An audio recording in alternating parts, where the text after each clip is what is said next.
بسم اللہ الرحمن الرحیم السلام علیکم اللہم صلی علی محمد و آل محمد۔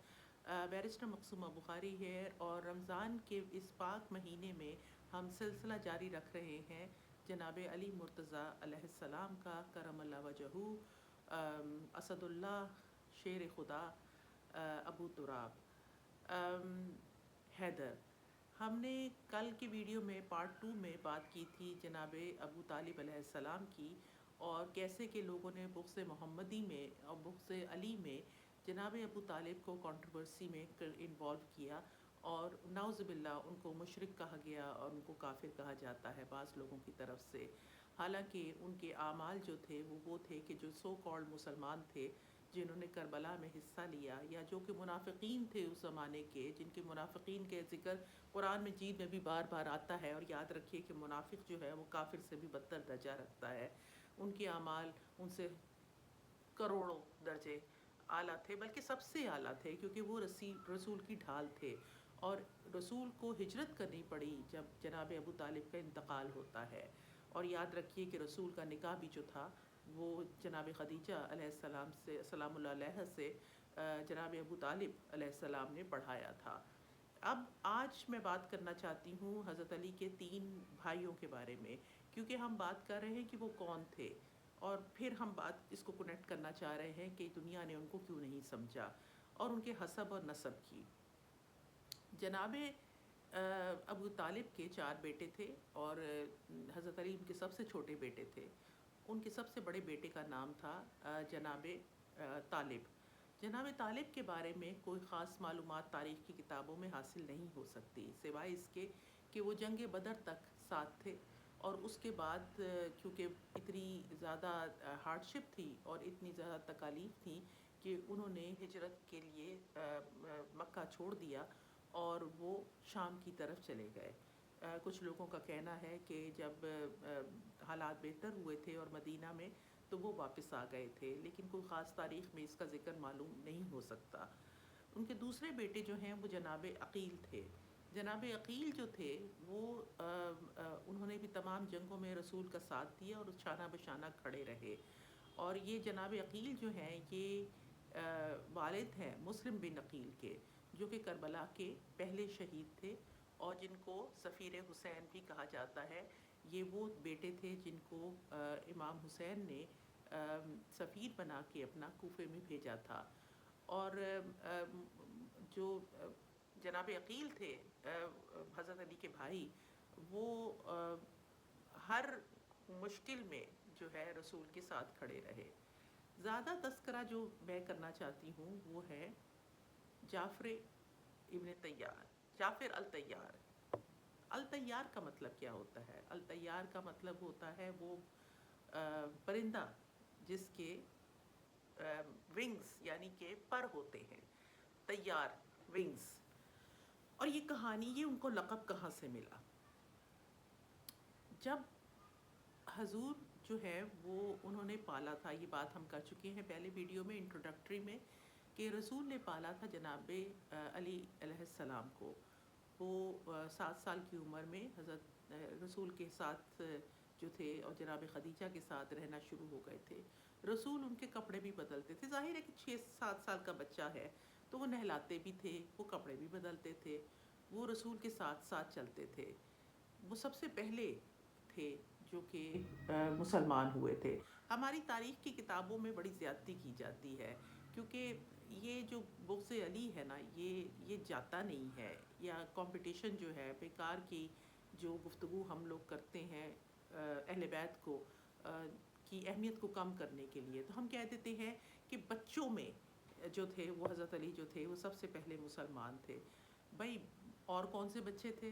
اور تو کوئی بچہ نہیں تھا جس نے اسلام قبول کیا تھا۔ وہ پہلے میل انسان تھے۔ حضرت خدیجہ فیمیل تھیں، اور میل جو تھے، بچے تھے یا بوڑھے تھے، جو بھی تھے، وہ پہلے مسلمان تھے۔ اس کے بعد جناب حضرت ابو بکر جو ہے انہوں نے اسلام قبول کیا تھا۔ حضرت علی سب سے پہلے تھے، لیکن ان کو پہلا نہیں کہنا چاہتے تو ان کو کہہ دیتے ہیں کہ بچوں میں سب سے پہلے تھے۔ حالانکہ کوئی اور بچہ بھی ہے تو ثبوت بتا دیں کہ کون سا بچہ تھا جو دوسرے 10 بچے تھے تو ان 10 بچوں میں سے ایک بچہ جو تھا یہ پہلے بچے تھے۔ ان اینی کیس کوئی فرق نہیں پڑتا ان چیزوں میں، کیونکہ یہ ساری جو گفتگو اور سارے کمپٹیشن اور ساری جو جیلسیز اور بغض ہیں یہ دنیاوی ہے. جس کے لیے یہ سب کچھ ہے وہ خدا ہے، اور وہ سب سے بہتر جانتا ہے کہ کون کیا تھا. اسی لیے میں کہتی ہوں کہ حضرت ابو طالب کا جو ایمان ہے وہ ثابت کرنے کی ضرورت نہیں ہے. میں صرف یہاں پہ بات اس لیے کر رہی ہوں کیونکہ میں چاہتی ہوں کہ یہ میرے پاس ایک چینل ہے، اور میں اس میں جتنی لوگوں کو اپنی طرف سے جتنی بھی میری علم ہے وہ میں بانٹ سکتی ہوں وہ بانٹ دوں، چاہے ایک شخص ہی سن لے اس بات کو. اس لیے نہ میں کوئی ریٹنگ کے لیے کر رہی ہوں، نہ میں کسی اور چیز کے لیے کر رہی ہوں. بہرحال جعفر الطیار وہ کون تھے، اور الطیار کیوں؟ الطیار کا مطلب میں نے بتایا ہے کہ ونگز، پر. یہ نام ان کو کہاں سے ملا؟ ایک وقت میں جناب ابو طالب اپنے بھتیجے یعنی ہمارے حضور کی کو مل نہیں رہے تھے. وہ ہر جگہ دیکھ رہے تھے، ڈھونڈ رہے تھے، اور ان کو ہمیشہ ڈر لگتا تھا کہ لوگ ان کے پیچھے ہیں اور کہیں ان کے ساتھ کوئی غلط کام نہ ہو جائے، کوئی قتل نہ ہو جائے، کوئی کچھ اور نہ ہو جائے. تو وہ ان کی تلاش میں تھے، اور جعفر ان کے بیٹے جو تھے ان کے ساتھ تھے. جناب جعفر جو تھے ان کا گیپ حضرت علی سے کوئی 10 سال کا تھا، اور جس واقعے کی میں بات کر رہی ہوں اس وقت ان کی عمر تقریباً 20 سال تھی. وہ ڈھونڈتے ڈھونڈتے مکے کی پہاڑیوں میں پہنچے تو دیکھا کہ حضور ہمارے نماز پڑھ رہے ہیں، اور ان کے ساتھ دائیں ہاتھ پہ جناب علی علیہ السلام ہیں، اور وہ بھی انہی کی طرح نماز پڑھ رہے ہیں. جناب ابو طالب نے اور جناب جعفر الطیار نے دیکھا تو جناب ابو طالب نے اپنے بیٹے جعفر کو کہا کہ علی جو ہے وہ صحیح سیدھے ہاتھ کی طرف ہے، تم محمد کے صلی اللہ علیہ وآلہ وسلم کے دوسرے ہاتھ کی طرف کھڑے ہو کر ان کے ساتھ نماز پڑھو، کیونکہ محمد صلی اللہ علیہ وسلم کا ایک پر نہیں ہو سکتا. کیا خوبصورت بات ہے. یہ بیان ہے ان کی سو کالڈ ایک مشرک کی طرف سے کہ ایک بیٹا نماز پڑھ رہا ہے اور دوسرے بیٹے کو وہ کہتے ہیں کہ تم اپنے کزن کو جوائن کرو تاکہ اس کا دوسرا پر بھی آئے. تو پرندہ جو ہے اس کے 2 پر ہوتے ہیں. یہاں سے تاریخ میں ان کا نام جو ہے جعفر الطیار یعنی پرندوں والا پروں والا پرندے کا نام جو ہے جعفر الطیار پڑا تھا. جعفر الطیار جو تھے وہ نہایت بہادر اور بہت شجاعت کے ساتھ دانشوری جس طرح مولا علی میں تھی اور ان میں بھی تھی، اور اس حد تک تھی کہ رسول نے ان کو حبشہ بھیجا. حبشہ کیوں گئے؟ حبشہ میں یہ ہوا کہ جب جناب ابو طالب کا انتقال ہو جاتا ہے تو زندگی بہت مشکل ہو جاتی ہے مکہ میں. ہر شخص جو ہے کیونکہ وہ ڈھال آپ کی چلی گئی تو بہت تکالیف جو ہے ان کا سامنا تھا.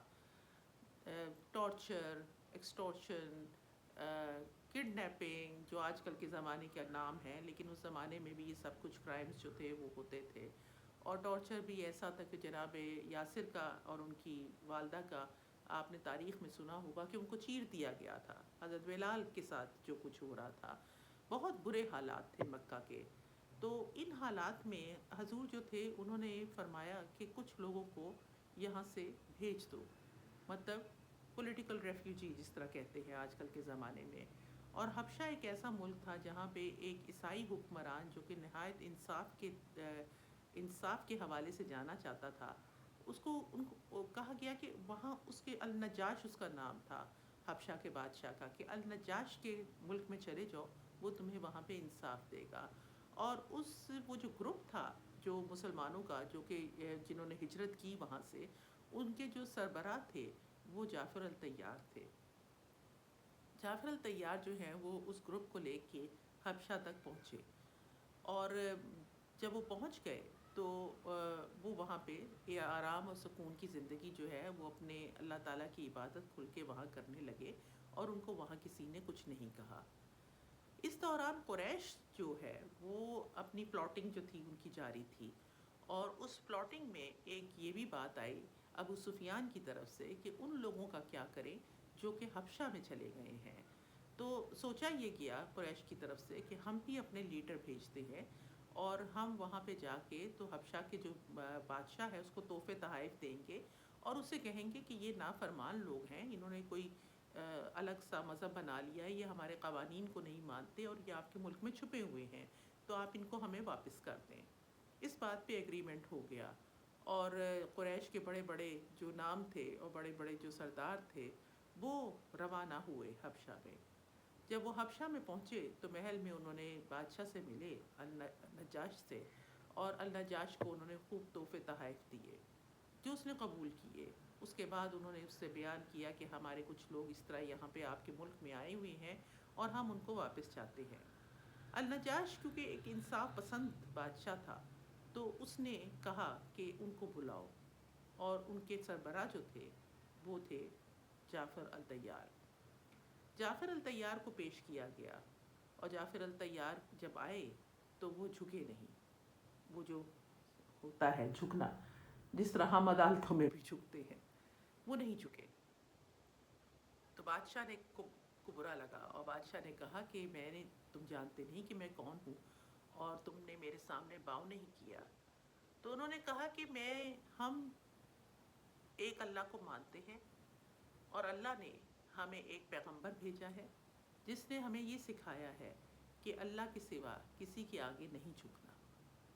بادشاہ جو ہے وہ کھٹکا، اس نے کہا کہ اچھا اور بتاؤ کہ تمہارا جو پیغمبر ہے اس نے اور کیا تمہیں سکھایا ہے؟ تو انہوں نے کہا، اور یہ بڑی لمبی ہے تاریخی طور پہ، یہ بڑی میں آپ کو شارٹ کر کے بتا رہی ہوں۔ انہوں نے کہا کہ اس نے ہمیں بتایا ہے، اس پیغمبر نے ہمیں بتایا ہے کہ ہم اپنے ماں باپ کے ساتھ اچھا رویہ رکھیں، ہم اپنے جو ہمسائے ہیں ان کے ساتھ اچھا رویہ رکھیں، ہم زکوٰۃ دیں، ہم زنا نہ کریں، ہم چوری نہ کریں، ہم غریبوں کا دیکھ بھال کریں، ہم کسی کو ٹارچر نہ کریں، کسی کے ساتھ زبردستی نہ کریں۔ اس سے پہلے ہم بہت کچھ کرتے تھے، ہماری سوسائٹی میں زندہ گور بچیوں کو دفن کر دیا جاتا تھا، ہم خون کے پیاسے ہوا کرتے تھے، اور ایک بہت لمبی ان کی تقریر جو تھی، انہوں نے وہ تاریخ میں آپ کو مل جائے گی، ہر جگہ مل جائے گی، انہوں نے کی۔ بادشاہ نے کہا کہ قریش کے قبیلے کو کہا کہ جو یہ بات کر رہے ہیں وہ یہ ساری وہ باتیں ہیں جو کہ ہمارے پیغمبر حضرت عیسیٰ نے کی تھی، میں ان کو واپس نہیں تمہارے ہاتھ بھیجوں گا۔ اس پہ ان کو قریش والوں کو غصہ چڑھا، انہوں نے کہا کہ آپ حضرت عیسیٰ کی بات کر رہے ہیں، آپ کو پتہ ہے کہ یہ حضرت عیسیٰ کے بارے میں کیا کہتے ہیں؟ تو بادشاہ نے پوچھا کہ کیا کہتے ہیں؟ کہا کہ یہ تو کہتے ہیں کہ عیسیٰ جو تھے وہ اللہ کے بیٹے نہیں تھے۔ بادشاہ کو تو بہت برا لگا، انہوں نے جعفر الطیار کو دوبارہ مخاطب کیا ذرا غصے سے اور کہا کہ بتاؤ کیا کہتے ہو تم عیسیٰ کے بارے میں؟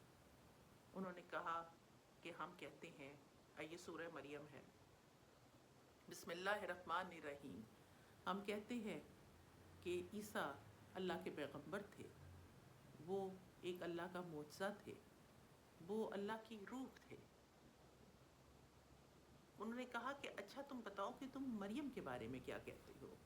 تو انہوں نے تلاوت شروع کی سورہ مریم کی، کہ کیسے جبرائیل جو تھے وہ ان کے پاس آئے ایک آدمی کی شکل میں اور کہا کہ تمہارے ہاں ایک بیٹا ہوگا جو نیک ہوگا اور وہ اللہ کی عبادت کرے گا اور لوگوں کو اللہ کی طرف بلائے گا، سلام ہو اس پہ جس دن وہ پیدا ہوگا، سلام ہو اس پہ جس دن وہ یہاں سے اٹھایا جائے گا۔ وہ مریم جو کہ نہایت ہی پاکیزہ تھی، پاکیزہ ترین عورتوں میں سے ہے، وہ مریم جس کو آج تک کسی نے ہاتھ نہیں لگایا تھا، کس طرح پھر اللہ نے اس کو وہاں سے نکالا، ایک کھجور کے باغ میں لے کے آیا اور حکم دیا کہ تم یہ کھجور کھاؤ اور کسی سے بات نہ کرو۔ مریم نے شروع میں کہا تھا کہ میرے ہاں اولاد کیسے ہو سکتی ہے جبکہ نہ میں بدکار ہوں اور نہ مجھے کسی مرد نے آج تک چھوا ہے۔ تو حضرت جبرائیل نے فرمایا کہ جب تو اللہ کا حکم ہے کہ ہوگا تو ہوگا۔ پھر انہوں نے بتانا شروع کیا حضرت عیسیٰ کے بارے میں کہ جب وہ لے کے آئیں وہ بچہ اپنے جگہ پہ، تو لوگ جمع ہو گئے اور انہوں نے کہا اے مریم، نہ تیری ماں بدکار تھی نہ تیرا باپ بدکار تھا، یہ تو نے کیا کیا؟ تو انہوں نے خاموشی اختیار کی اور اشارہ کیا بچے کی طرف کہ بچہ بات کرے گا۔ انہوں نے کہا کہ یہ گود میں ہوا بچہ یہ ہم سے کیا بات کرے گا؟ تو جناب عیسیٰ علیہ السلام نے جواب دیا کہ سلام ہو مجھ پہ، سلام ہو اس خدا پہ جس نے مجھے پیدا کیا، میں اللہ کا بھیجا ہوا ایک پیغمبر ہوں اور میں اللہ کا پیغام لے کے آیا ہوں، اس کی کتاب لے کے آیا ہوں۔ یہ ساری باتیں جو ہیں یہ میں تو اتنی اچھی ادا نہیں کر سک رہی، لیکن جس طرح انہوں نے ادا کی وہ اتنی خوبصورت تھی کہ النجاش بادشاہ جو تھا وہ رونے لگا، اس کی آنکھوں سے آنسو نکل آئے، اور وہاں پہ جتنے بھی لوگ کھڑے ہوئے تھے عیسائی، ان سب کی آنکھوں میں سے آنسو نکلنے لگے۔ تو نجاش نے حکم دیا قریش کے جو سردار تھے کہ یہاں سے چلے جاؤ، یہ لوگ میرے ملک میں رہیں گے اور یہ لوگ میرے ملک میں رہ کے اپنے خدا کی عبادت کریں گے، اور تمام تحفے تحائف جو تھے ان کو واپس کر دیے اور کہا کہ یہ تحفے نہیں ہیں، یہ رشوت ہے اور میں رشوت نہیں لیتا۔ جب یہ سب کچھ ہو گیا تو وہ قریش کے پاس کوئی چارہ نہیں تھا اور وہ واپس آ گئے، اور جعفر الطیار جو ہے اور اپنے وہ جو گروپ آف مسلمان جو تھے جو ہجرت کر کے حبشہ میں آئے تھے وہ رہنے لگے۔ اس دوران مکہ کے اندر صورتحال جو ہے وہ تبدیل ہوتی رہتی ہے، اور تبدیل ہوتے ہوتے یہاں تک آتی ہے کہ ہجرت ہو جاتی ہے، جناب مولا علی کی خیبر کی فتح ہوتی ہے۔ اچھا، خیبر کی فتح سے پہلے رسول جو ہیں وہ ایک خط لکھتے ہیں جعفر الطیار کو، اور جعفر الطیار کو خط لکھتے ہیں اور کہتے ہیں کہ تم النجاش کو، بادشاہ کو اسلام کی دعوت دو، اور وہ خط لے کے جو ہے بادشاہ کے پاس جاتے ہیں، اور اس خط میں لکھا ہوتا ہے بادشاہ کو کہ ہم تمہیں اسلام کی دعوت دیتے ہیں، تم گواہی دو کہ اللہ ایک ہے اور محمد صلی اللہ علیہ وسلم اس کے بھیجے ہوئے رسول ہیں۔ وہ بادشاہ اس خط کو اپنی آنکھوں پر لگاتا ہے اور ایک بہت ہی خوبصورت اور قیمتی ڈبے میں اس کو رکھتا ہے اور کہتا ہے کہ جب تک یہ خط رہے گا، جب تک حبشہ کی قسمت اچھی رہے گی، اور پھر وہ کہتا ہے اشہد ان لا الہ الا اللہ وحدہ لا شریک لہ واشہد ان محمد عبدہ ورسولہ، اور اس طرح وہ مسلمان ہو جاتا ہے۔ اس کے بعد جعفر الطیار جو ہے جب واپس پہنچتے ہیں مدینہ میں، تو اس وقت ایک سما ہے سیلیبریشن کا جو کہ مدینہ میں ہو رہی ہے، کیونکہ جنگ خیبر جو تھی وہ جیت لی تھی، اور جنگ خیبر کا جو اصل ہیرو تھا اور اونلی ہیرو تھا وہ حضرت علی علیہ السلام تھے۔ جب وہ واپس آتے ہیں جعفر الطیار تو حضور جو ہیں وہ ان کو شدید قسم کی گلے لگاتے ہیں اور کہتے ہیں کہ مجھے سمجھ میں نہیں آ رہا کہ مجھے سب سے زیادہ خوشی کس چیز کی ہے، خیبر کی فتح کی یا جعفر کی واپس آنے کی۔ جعفر الطیار جو ہیں ان کی شہادت ہوتی ہے جنگ موتا میں، جو کہ رومنز ایمپائرز کے خلاف ہوتی ہے، اور وہ بصرہ کی جنگ تھی، اور اس میں ان کی شہادت ہوتی ہے۔ کہا جاتا ہے کہ ان کو ان کے دونوں ہاتھ جو ہیں وہ کاٹ دیے گئے تھے، اور ان کی جسم پہ 90 زخم تھے تلواروں کے۔ تو یہ تھے جعفر الطیار، اور یہ تھے مسلم بن عقیل کے والد عقیل اور جناب طالب، اور یہ تھے سارے بھائی جناب علی علیہ السلام کے۔ یہ صرف ایک حسب اور نسب کی انٹروڈکشن تھی جو میں نے ان 3 ویڈیوز میں دی ہے۔ اب ہم اس کے بعد مین ایشوز پہ آئیں گے، وہ ہے مولا علی کی، اور کیوں یہ تھوڑا سا میں نے فریم ورک بنایا ہے کہ وہ کون تھے، وہ ان کا خاندان کون تھا، کوئی مقابلہ ہے، کہیں کوئی مقابلہ ہو سکتا ہے تو کوئی بتا دے، کہاں یہ اور کہاں کوئی اور، ہو ہی نہیں سکتا، مقابلہ ہی نہیں ہے۔ اب یہ سب کچھ ہونے کے باوجود جو ہے جناب علی علیہ السلام نے اتنے دکھ اور مصائب کا سامنا کیوں کیا؟ کیا وجہ تھی کہ ان کی زندگی میں، ان کے دور خلافت میں بھی اتنی جنگیں ہوئیں، مسلمانوں میں جنگیں ہوئیں؟ کیا وجہ تھی کہ وہ شاید ان جنگوں کو اس طرح کنٹرول نہیں کر سکے جس طرح کہ کوئی اور کر لیتا؟ کیا وجہ تھی کہ ان کی جو دور حکومت تھی اس میں اتنی فتوحات نہیں ہو سکیں؟ کیا وجہ تھی کہ